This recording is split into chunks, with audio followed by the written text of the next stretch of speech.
In India, hemp has a rich history and is now experiencing a resurgence. Especially after the legalization of industrial use, a lot of hemp products have come into light. Today's C-suite has exceptional co-founders of Boheco being a part of the C-suite conversation. Join me in. Bombay Hemp Company, Boheco, incorporated in 2013, are an agro-based enterprise reimagining the future of Indian agriculture and healthy living with hemp and cannabis at their lens. The uses of cannabis are kaleidoscopic. Pull out its fiber and it will give you yarn. Harvest its seed for wholesome nutrition. Study its genetics and you will find medicine. Chop it into softwood for material to build shelter. Boheco infuses its potential with the existing industry of agriculture, technology, nutrition, and healthcare to bring out community impact and value. Marksman Daily presents C-Suite Conversations.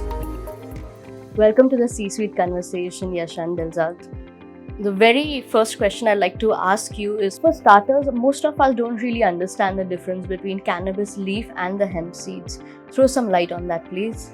So for an understanding on the definition of what cannabis and hemp is and how it's regulated under the NDPS Act, is very important to break down the different parts of the plant and how they are regulated in central government NDPS Act and also in state government's Excise Act and policies. So simply put, the definition of cannabis only includes the flower and the charas, which is the resin of the plant, of the flower, and that is also known as hash or hashish. The seeds, the fiber and the leaves are exempted from the NDPS Act. When it comes to the seeds, it is under the FSSAI rules and regulations that has been now 2021 is where the government actually recognized it. The fiber is a non-intoxicant part of the plant, which does not have any kind of control or measures from the government. It can be freely traded or operated under or manufactured, sold. And the other part, which is the leaves, under which all the medical definition of cannabis and also the manufacturing of these medicines that are happening in the state under Ayurveda is exempted from the NDPS Act. Bhang, which is the leaf of the plant, is not under the NDPS but regulated under the state excise acts. And simply to give some understanding, it's like how liquor is regulated under state excise, same way bhang is regulated under state excise laws and regulations, where any company can manufacture it, any company can sell it with regular licenses from Ayurveda department and excise departments, because these forms of the cannabis leaf is only under the permission of the state excise, where you can get a quota to manufacture these medicines, and the Ayurvedic department allows you to manufacture it as per the laws and regulations of state Ayush department.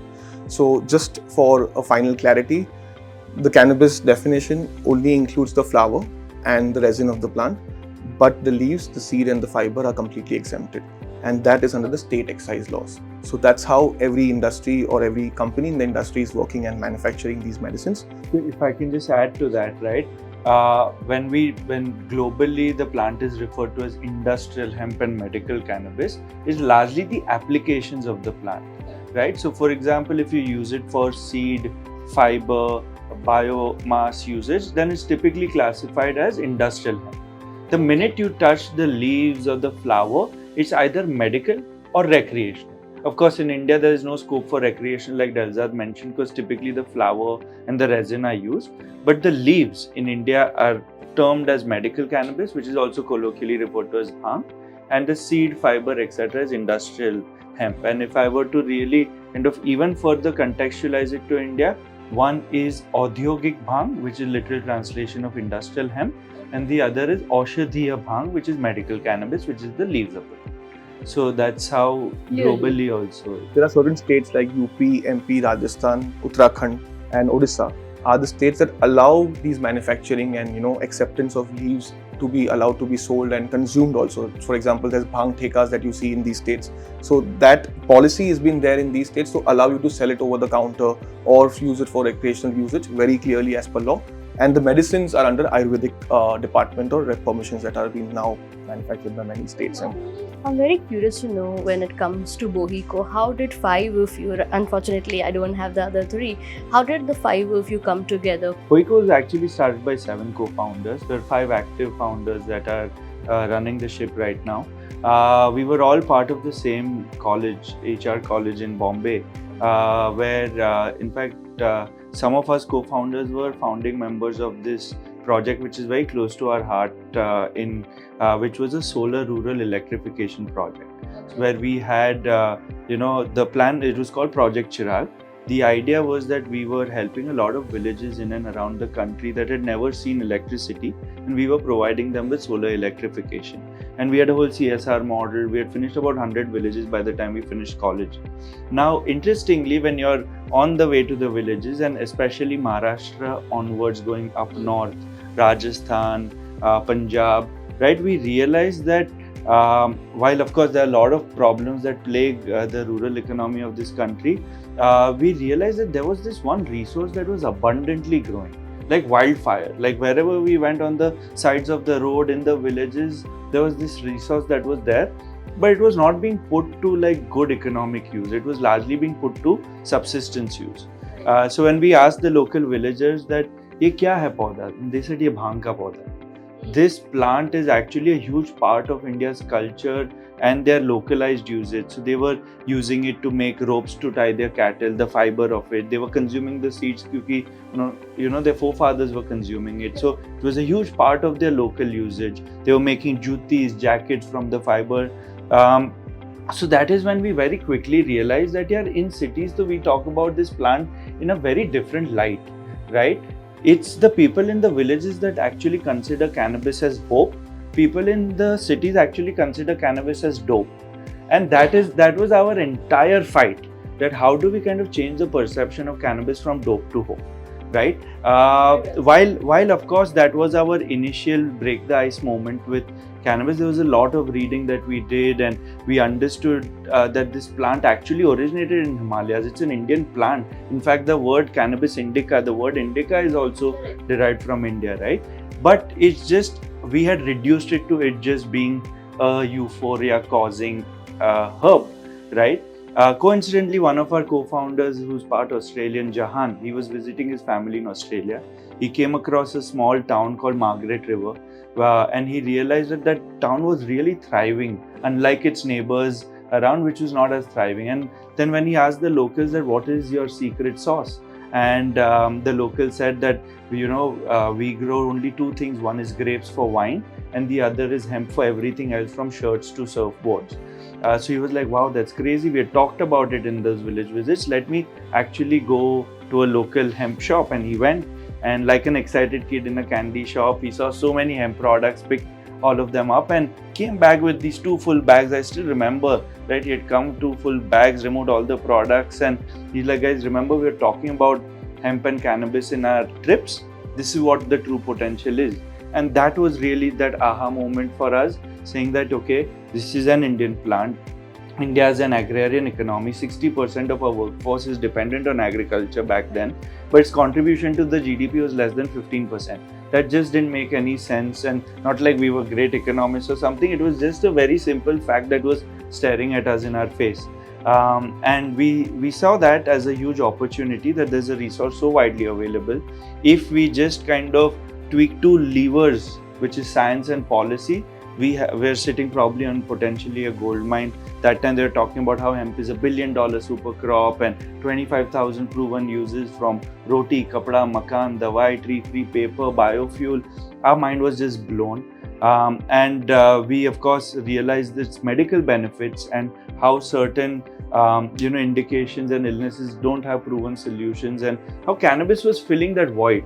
And also because it was such a huge part of our culture. I mean, it's mentioned in the Atharva Veda as the top 5 most sacred plants, right? Its usage in Ayurveda is so wide and abundant. It's older than democracy as a crop. It's older than some religions. And again, so it did have a lot of history, but because of whatever misconceptions, it got illegal, banned, and now the modern day hemp industry is coming back. It's just 25-30 years young globally, and in India it's as old as we are, because we were the first ones that started it, and there's been no looking back since then. Right. So matching the medical property from the super seed to that of pharma industry, How is it that the clinical trials have come out, and what is the way forward? Show some light on it, please. Very importantly, the science of cannabis was always missing in our country. Science in the form of how is it effective, what is the dosage of it, what is the any kind of adverse effect of it. Those things have to be only done in a clinical setting, where you actually need to do a form of an animal model or a actual patient trial that has to be done. And that is what Boheco as a company made sure that first the science, the proving of science is done. And that's where we partnered with many institutes like Tata Memorial Center, with the National Institute of Ayurveda in Jaipur, where we started conducting clinical trials on small patient groups from 50 to 100 patients with very severe disease areas, like for example pain areas that are very important, where cannabis really treats well. So keeping those models in mind and getting a lot of Western knowledge, because there were few US FDA approved drugs that happened in the timeline that we started working with clinical trials, is the drug for epilepsy, which was Epidiolex, and a drug for cancer pain, which was Sativex. So those models were very, very important for us to prove that there is science already proven, and India could be the place for actually doing more such clinical trials. And that's where we took it to the researchers and the scientists and also the doctors, and that's where the proving started happening, where Tata Memorial Center said that this is actually very good for cancer pain. And once doctors like Dr. Badwe, the best onco in the country, spoke about it, researched upon it, that's when other institutes also started talking about it. AIIMS, NIMHANS, they are also doing some kind of clinical trials for cannabis. So slowly, steadily, regulations, institutions, all of them started adopting this, and now it's slowly proving all its worth and efficacy also. Cannabis, because it was recognized widely in Ayurveda, the Ayurvedic fraternity and community had some understanding or idea about it. However, the modern medicine community, the journey is different. For them to believe in something, right? They need safety, efficacy data, toxicity studies, there are thousands of things that they require to make a decision on this, right? While our foundations are based on Ayurveda, and while we are also using modern medicine principles to formulate our product, we need this to be a perfect solution for an integrated or alternative therapy, right? That we look at where this will not replace anything, but it will complement the existing. It is an alternative, like an antidepressant pill. Instead, Yeah, so this would go very like hand in glove with that, right? And the clinical trials became essential also from establishing credibility of the plant's point of view. लोग को लगता है नशा है, बुरी चीज है, जो भी है, right? पर एक बार आप देखोगे there are 100 patients benefiting from it. Their pain score, real significantly reduced after taking this medication. Their sleep score improved. Whatever parameters that are there in the clinical trial, suddenly there's credibility. You don't villainize this. When you look at something like a problem, you will treat it as a problem. Now we are saying this is a solution. We are proving it through clinical trials that this is the solution that will help the patient communities, and the results will come. For patients, this is largely right now, to be very honest, the last resort. और कुछ काम नहीं कर रहा है, ये try करके देखते हैं. Whereas it should be one of the first few. Exactly, and that's the attempt. And clinical trials and establishing the science at the core of it becomes extremely critical to help them also make a more mindful decision. And just to add, it's like a journey of what opium actually happened in the the bigger sense, because opium was always used as a drug in the form of recreational purposes. But when they saw that a part of this molecule called morphine can actually reduce your pain, the same thing for cannabis, where THC is a molecule from that plant which will reduce your pain or alleviate certain issues in your pain scores, for example. So those findings were very important to detach between what is recreation, what is actually efficacious in the form of science and medicine, and that education is now happening for cannabis. Though internationally also there's a lot of science being proven, but cannabis is very good for like palliative care when it comes to end of life, when all the the usage of it is in the form of you're not getting sleep, you're not getting the right kind of hunger. That's where the first administration of cannabis should be done, and that is what we are proving, and scientifically the acceptance is coming from doctors and researchers when it comes to this. So the journey is on, and the proving is still happening as we speak. So now coming back to business, what are the challenges that you guys have faced, where you're coming to office, it's not your best day and you're like, okay, this has to happen, or our ship will sink. Do you remember those times? Oh, absolutely. Those are the times that really made us into what we are today, or who we are today rather. We see anyway running a startup in a place like India is tough and has its challenges. On top of that, we're running a cannabis-based company which has its own unique challenge. Because when we started out, we were super naive and young. We were for 21 years old, and before we even entered the room to have discussions with, say, bureaucrats, technocrats, बच्चे क्या scientists. बताएंगे? Yeah, the perception of cannabis entered the room before we entered the room. Right. And then when they saw us, they're like, "Arey, ye bachche kya karenge? They're activists, legalize karna hai." But one thing we were very sure is that in that room, we know more about hemp and cannabis than anyone else does from a scientific lens. The biggest challenge that we faced was the perception of cannabis, which we had to use so many different educational tools and techniques to change the perception. I'll give you an understanding, right? Back in 2016, we were on the verge of launching a hemp clothing brand, right? So when we were doing that, we said, let's do a survey about what do people really know about hemp, etc. There's one question that has stuck with me. There's one question we had asked in that survey. What's the first thing that comes to your mind when we say hemp clothing? 8 out of 10 people had written Bob Marley t-shirt, those kind of slapstick things. And we said, okay, bhai, bahut kaam karna hai is pe. We have to change that perception. Fast forward to 3.5 years later, we did that same ditto survey, same questions. When in that same question, what's the first thing that comes to your mind when we say hemp clothing? 7 out of 10 people had written it's a breathable fabric, it's a lightweight fabric, it's ideal for humid weathers, etc. So we saw that shift in perception, right, from people considering hemp seeds as ham seeds, right? They thought that we're selling some meat product which is made from hemp, right? So we've encountered such basic questions to now questions very, I'd say serious questions, in the sense that what's the right kind of dosage? Will this help me with epilepsy and cancer? Right? So we've seen that perception of cannabis change, and I'd say that was our biggest challenge, and that's where the mission and motto of Boheco also came from, which is educate, cultivate, elevate. Educate was the first thing because people had to first unlearn about cannabis and then relearn. So education was the biggest thing. We used science, we used policy, because that added credibility. We were blessed to have our first investor in Mr. Ratan Tata, who also added significant credibility. Then when we entered the room, people would be like, okay, they're not just anyone, they know what they're doing. We've come a long way. It's been extremely overwhelming and fulfilling, but yeah, I don't think the challenges are stopping. And very important thing that we learned is, having stakeholders with our experienced stakeholders. Only us talking looked at a very different objective. But when you have a stakeholder, a doctor, a scientist, a lawyer, or someone as other industry players, like for example Arvind Mills or textile people like that, started talking in the cannabis space, in the hemp space, there was a different perception altogether because they saw it as a big industry opportunity. Scale बहुत important है. हम कितना investment की बात कर रहे हैं, but वो लोग जब बात कर रहे हैं, it's a big scale. It's like a nation impact, which we spoke about as like a state impact or.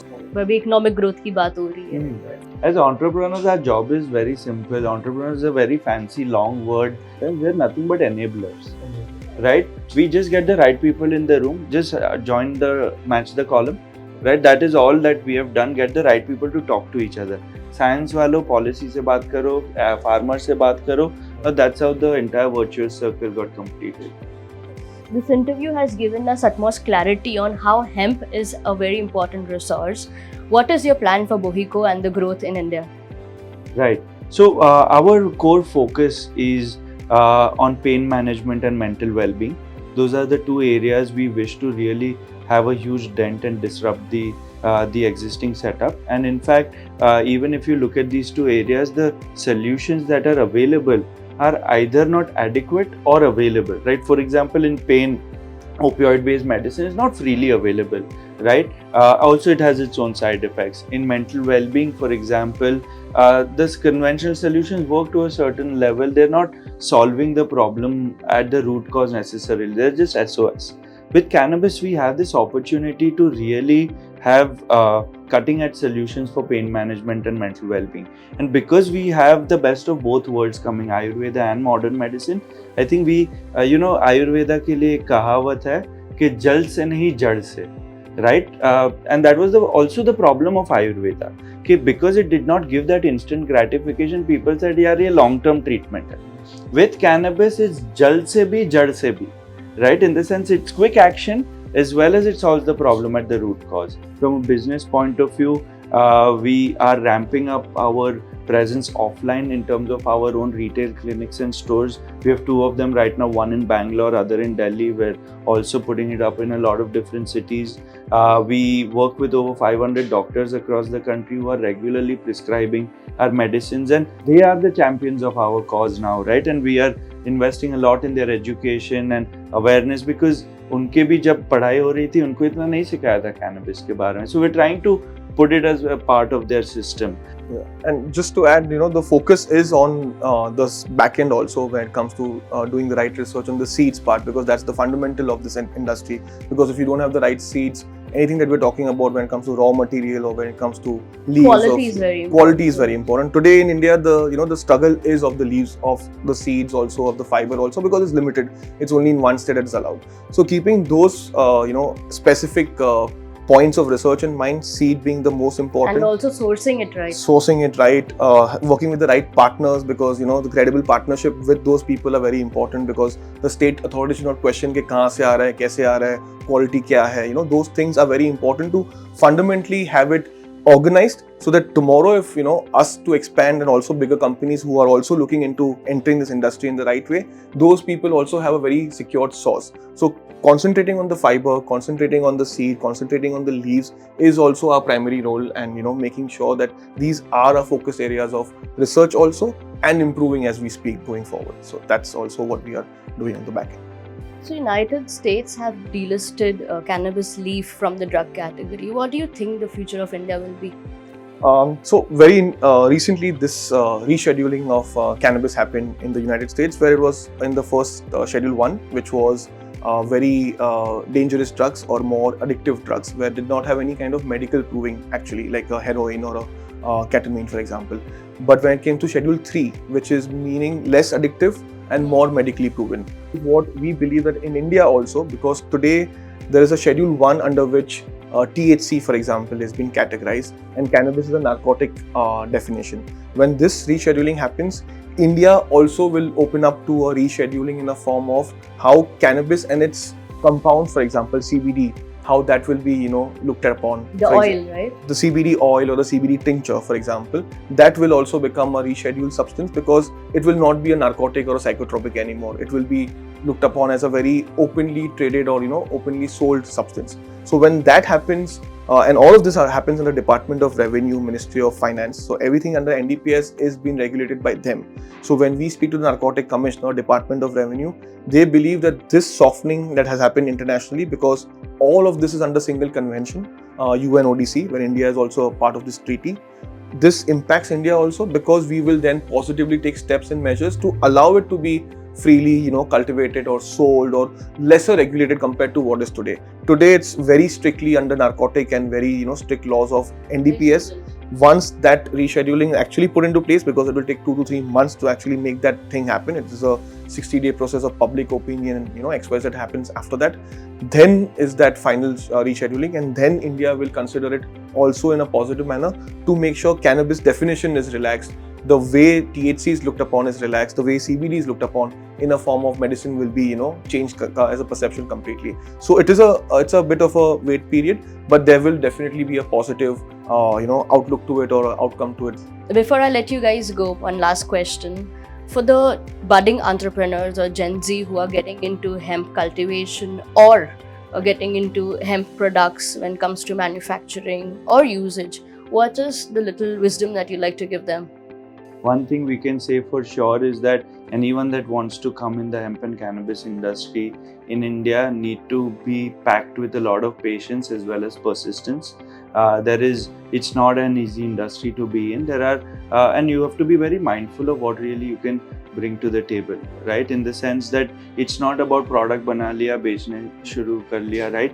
There is a lot of responsibility that comes with being in this industry. A lot of times you'll have to do a lot of self-governance, because the government is also developing policies and strengthening the loose ends. So you have to come with an intention of not selling cannabis, but selling medicines. Like I said, responsibility is the biggest thing that one needs to have towards the end patient. They're trusting their life in your hands in some cases, and you cannot take that lightly. You need to also be willing to invest in a lot of research and science, because cannabis is largely wild and feral in this country. It's not cultivated the way it's happening in the West. So there are a lot of loose ends and controls that people need to kind of themselves implement. So yeah, patience, persistence, responsibility, largely there are three things I'd say. And just to add, pick the right industry which is actually showing the right momentum. For example, textile industry is very good in the Indian hemp scenario today. A lot of big companies are investing research and making sure the back end of textiles is looked upon. Also the cosmetic and the food industry and also pet industry is really framing up very well. So putting in some efforts in innovation and doing more science towards those kind of applications is definitely rewarding. There are a lot of loose ends that are there today in this industry. The framework to make sure all are in a sync manner, acting for the goodwill of the industry, is very important for any new person, because it's so sensitive that any wrong done will affect the full industry. Pick the right industry, make sure the right research is done, and there will be benefits for sure. It's thoda wait and watch, but there will definitely rewards to this for sure. Thank you so much for your time. Thank you.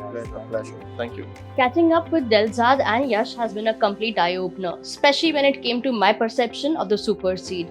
We spoke everything under the sun, from legalization to health products and the challenges Boheco has faced to grow this far. Thank you so much for viewing C-Suite Conversation, and see you for many more.